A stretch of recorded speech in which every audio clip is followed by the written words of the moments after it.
गुरुदेव भगवान कहते हैं, महाराज आपके जो ये ज्येष्ठ पुत्र हैं, आपको पता नहीं है महाराज, आपके ज्येष्ठ पुत्र आनंद के समुद्र हैं। समुद्र देखे हैं आप लोग, हैं? बगल में नदी है, ये नदी जाकर गंगा सागर में मिलती है। समुद्र में जितना पानी भरा है, मेरे रघुनाथ जी के पास उतना आनंद भरा है। अब आप कल्पना लगाते रहिए। कई लोग कहते हैं भगवान ने दुख दिया है, झूठ कह रहे हैं आप। जो सामग्री जिसके पास है ही नहीं, वो देगा कहां से आपको। भगवान के पास तो केवल आनंद है। जीवन में यदि क्षण मात्र का भी सुख प्राप्त हो रहा है, आनंद, तो भगवत कृपा है। और यदि कष्ट मिल रहा है तो वो हमारे अपने कर्म का परिणाम मिल रहा है, भगवान नहीं दे रहे। अच्छा आदमी कभी किसी का बुरा नहीं करता। भगवान आनंद के समुद्र हैं, सुख के धाम हैं। गुरुदेव भगवान कहते हैं, सीकर तिनके से लेकर त्रैलोक्य तक की सुंदर व्यवस्था करते हैं। अब आप देखिए, हम और आप जी रहे हैं, पीछे जो 2 साल बीता है कोरोना में, हवा के मूल्य का पता चल गया है। उसमें है पता चला है ना, सिलेंडर के लोग कैसे भागते थे, और वो सिलेंडर भगवान ने हमको आपको फ्री में दे दिया है, तो हमको उसके मोल का पता नहीं चलता। पूरे त्रैलोक्य की जो व्यवस्था है वो परमात्मा ने की है। सबके लिए सुबास बनाया, सबको सुपास बनाया है। महाराज जो सब में रमण करते हैं उनका नाम राम होगा। और आप दर्शन करिए, जो मनुष्य जीवन भर राम जी का नाम नहीं लेता है, भगवान बड़ा जानते कौन है?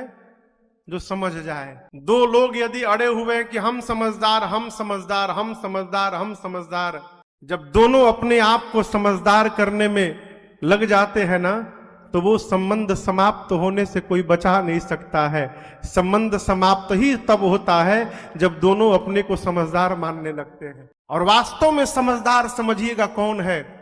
जो सामने वाले से ये स्वीकार करके कह लेता है, चल तू समझदार है, मैं ना समझ हूं। जब कोई ये मान लेता है तो वो संबंध जीवन भर बना रहता है, वो समाप्त नहीं होता। समझदार कौन? जो समस्या दिखाई पड़े तो अपने को अनासमझ मान ले। समझदार वही है जो संबंध को लेकर चलने का प्रयास कर रहा है। भगवान सब में रमण करते हैं। जो जीव जीवन भर राम जी का नाम नहीं लेता, भगवान कहते हैं वो बच्चा है, भूल सकता है। मैं पिता होके भूल जाऊंगा तो लोग मुझे क्या कहेंगे। जो कभी राम नहीं कहता, वो भी जब अंतिम यात्रा में चलता है तो राम जी उसके साथ रहते हैं, और लोग कहते हैं राम नाम सत्य है। राम जी नहीं छोड़ते। अखिल लोक दायक विश्रामा। महाराज आपके ये ज्येष्ठ पुत्र वो हैं जो पूरे संसार को विश्राम दे दे। और विश्राम क्या है, हम आपको सुनाए थे पहले दिन की कथा में। इसी प्रसंग से कथा प्रारंभ हुई थी। विश्राम क्या है? मन का हलचल समाप्त हो जाए। विश्राम क्या है? मन में जो द्वेलन है वो शांत हो जाए। विश्राम क्या है? एक के प्रति हम निष्ठावान हो जाए, ये विश्राम है। और यही जीवन के परम शांति का मूल कारक है। ये विश्राम कौन देगा? तो राम जी को छोड़कर कोई विश्राम दे नहीं सकता। एक महात्मा कह रहे थे, महाराज विश्राम का मतलब है विश्राम। विष कहिए, विष राम। विष समझते हैं? विष, विष यानी, अब विश्राम का मतलब समझिएगा।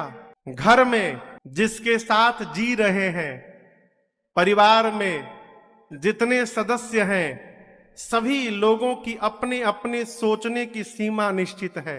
कोई संकुचित होकर सोचता है, कोई व्यापकता से पूर्ण होकर सोचता है, कोई सोचता ही नहीं है, कोई सोचता ही रहता है। अपने हाथ के सारी उंगलियां बराबर नहीं है, बराबर है। और आप देखिए भगवान की रचना, ये अंगुलियां बराबर नहीं है, तभी आप कोई सामान उठा भी पा रहे हैं। यदि ये 5 उंगलियां बराबर हो जाए तो आप इन हाथों से कुछ कर नहीं पाएंगे। परिवार में कोई छोटा है, कोई बड़ा है, कोई तेज है, कोई मंद है, तभी परिवार भी चल रहा है। जब परिवार में सब तेज हो जाएंगे, वो परिवार समाप्त हो जाए।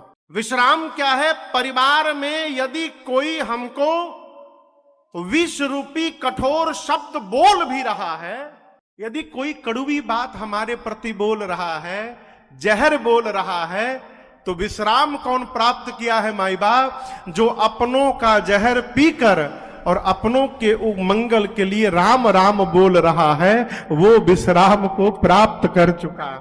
और ये सहज व्यवहार नहीं है। मैं बार बार निवेदन करता हूं कथाओं में, किसी दूसरे के प्रभाव में आकर अपना स्वभाव नहीं बदलना चाहिए। ये पहला संदेश है भक्ति का। हमारे साथ किसी ने बुरा सोचा, यदि हम भी बुरा सोचने लगे तो फिर हमारे में उसमें अंतर कहां रह गया? जब हिसाब होगा ना, तो हिसाब समूह में नहीं होता है, हिसाब व्यक्तिगत होता है।